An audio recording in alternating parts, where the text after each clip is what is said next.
We've got both our rear guards finished now. We need to make our mounting brackets. That's two of part number 99. They're located between our cross members. We've got curvature in the bracket. We've also got drill holes. We've got fold points. On drawing 15 is a template. The template gives us the sizes and the drill locations. It's 1.6mm mild steel, 40mm wide, 305mm long. So let's get to cutting the template out. We've got our template cut out, overlaid on our raw piece of material. We'll mark and cut the end. Then we'll do our 5 holes, center punch, drill, 5mm hole size. We'll be curving the piece. Then these are our fold points, and we need to make 2 of them. We've got our rear guard bracket. We need to put a radius or a curvature in it. We can do it by hand forming over this T-dolly, a simple method where you work your way along and gradually by increments do it. You then do a companion fit over the top of our forming buck. Always allow a little bit of spring back, so you have to actually over roll it. However, we're going to use our sheet metal rollers.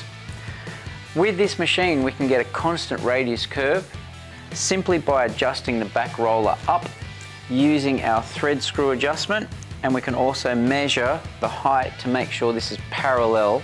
The back roller needs to be parallel to the top roller. Once we've formed, curved, we then will companion fit over the top of our forming buck until that is a consistent radius and matching. Just a quick note, when we curve this, you need to make sure that our marks are facing down, because when it's rolled, we'll have to fold these up. I've done half turn on each. You can also measure height internally to make sure it's parallel.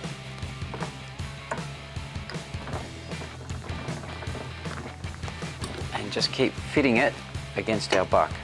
We're nearly there.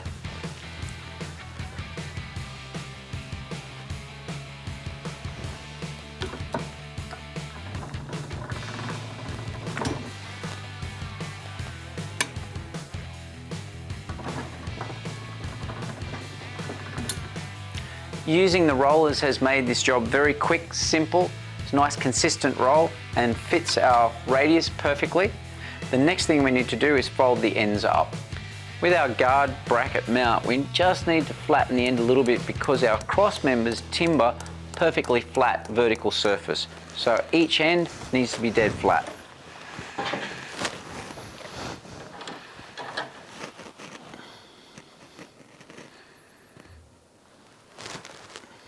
On drawing 15, we've also got this curvature radius. We can use this as a guide for our fold angles on each of the ends or the tabs. Okay. That's our pair finished. Final step is we'll just linish, radius these edges to take a sharp burr off. We've got our running boards, our mounting brackets and rear guards ready to fit now. So we can come over here.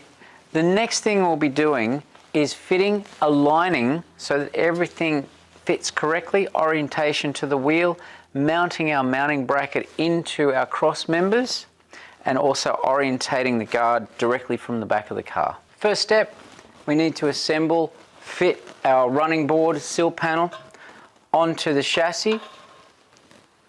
I'm using small vice grips. Once these are sitting hard up against the end of the cross member, lock the front with your vice grip. Repeat the same with the back. Make sure it's sitting in up against the cross member, so it can be in the wrong position. Then what we'll be doing is drilling our 8 gauge, 12mm long self-tapper metal screws into each of the cross members, the front and the rear. That will lock it in position. Then we can go on to our rear guard. Up until now, we've used our cordless drill many times. For this application, it's not going to fit. For example, batteries hitting the cross member. The other thing you can do is chock up the axle, hold the back of it, remove the rear wheel and come in from 90 degrees. That would work. We have an air drill that will fit in. Using a 3mm drill bit, we'll drill through one face only of our square tube cross member. Then we'll fit our 8 gauge metal screw.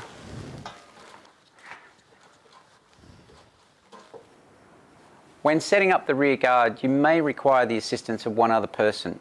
I'm going to do this on my own. So the sequence is get this flush and level at the bottom, as flush as you can through here. The vertical face, you can see that we've used vice grips to lock these in position. You can see that this is out of orientation and it's quite out of alignment. So what we're going to do is use a flat bar, clamp to this face and this face of the running board, project that back.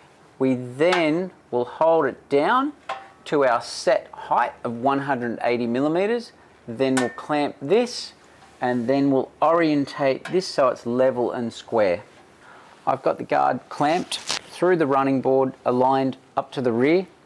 The next thing we have to do is pull the guard, the center position, with our spirit level giving us a guide when it's horizontal. So the spirit level is directly over the axle.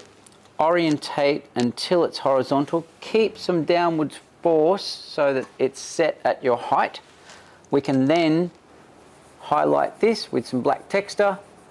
With a flat face of a rule, we scribe that mark there and also repeat that exercise here. That will give us our position. We have our witness marks for location of the guard against the cross member. We now need to position our mounting bracket. We'll do that by dropping the mounting bracket down. Make sure you've located against the guard. The guard is still pushed down against our height stop. We can then, from the vertical face, measure in 5 millimeters. Using the F clamp, hold it. From there, we can then do the back. We now need to attach the mounting bracket and the guard together. We can get access to 2 of the holes. So once we've got this lined up, make sure we go back to our original vertical alignment on the guard. We can then mark these 2 holes. As you can see here, we've got a lot of clamps going on. So we've marked 2 of our holes. If you don't have all these tools, then literally you'll have to disassemble, put the guard into the vise, drill your holes, and then reset in position again. We can now attach the bracket and the guard together. We'll do that by using 5mm drill bit just to locate the center of these holes. Drill through with 2.5mm drill bit, attaching metal screws. We can then start to release these vice grips and begin to join all these pieces together. Ultimately, we'll be replacing the metal screws with M4 fasteners.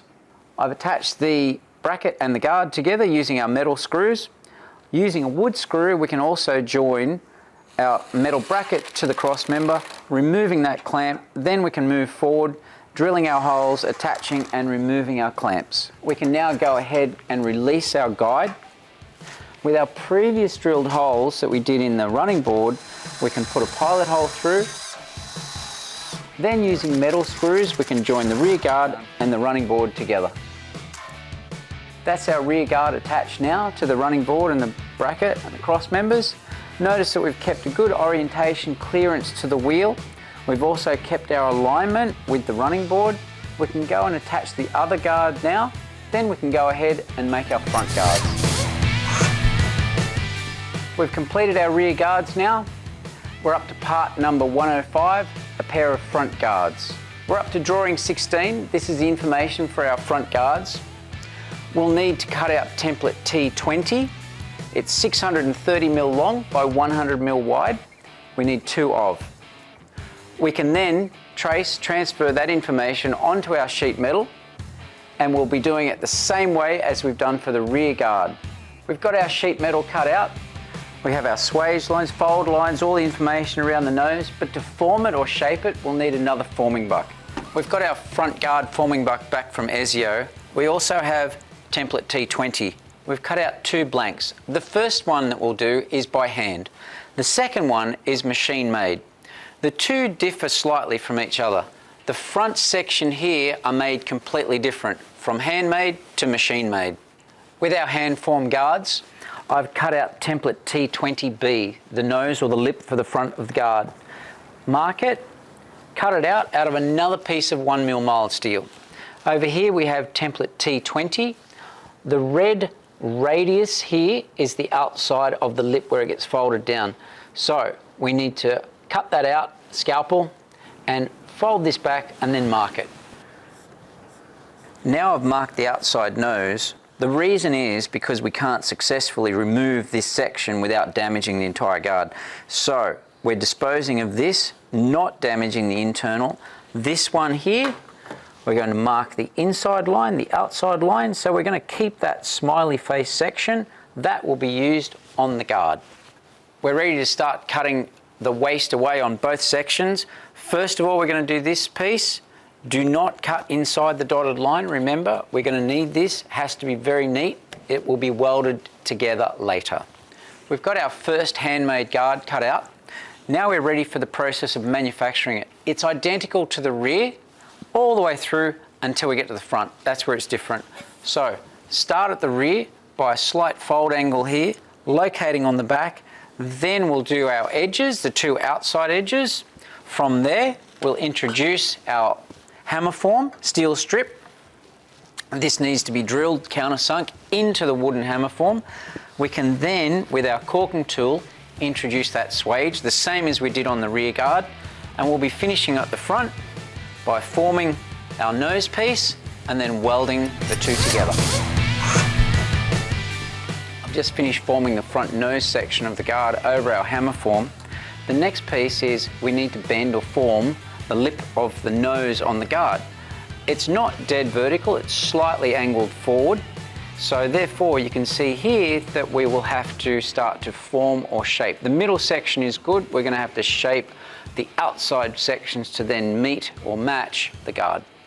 We start the forming process from the center line and work our way out on each side, almost vertical angle downwards, lining up through the center line. I've also projected each of the edges onto our front lip section so I can begin the process of forming, working from the middle outwards.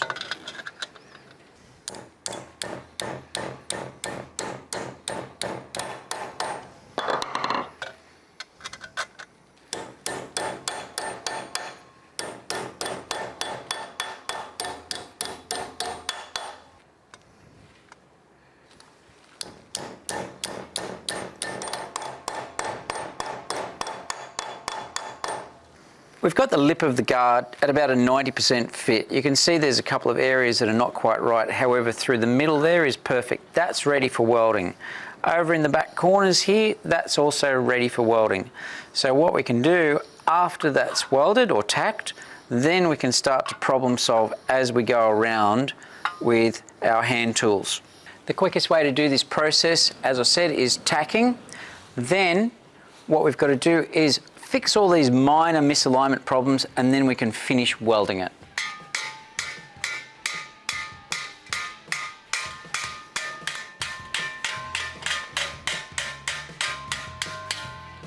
I've got all the surfaces lined up. I can now finish the welding process. After we've dressed, sanded the welds, we can then come around here, continue this radius, mark it, trim the excess on both sides. Now the guard's welded, sanded, dressed and trimmed, I'm really happy with it. In the next episode, I'll show you how to make the guard using the machinery method.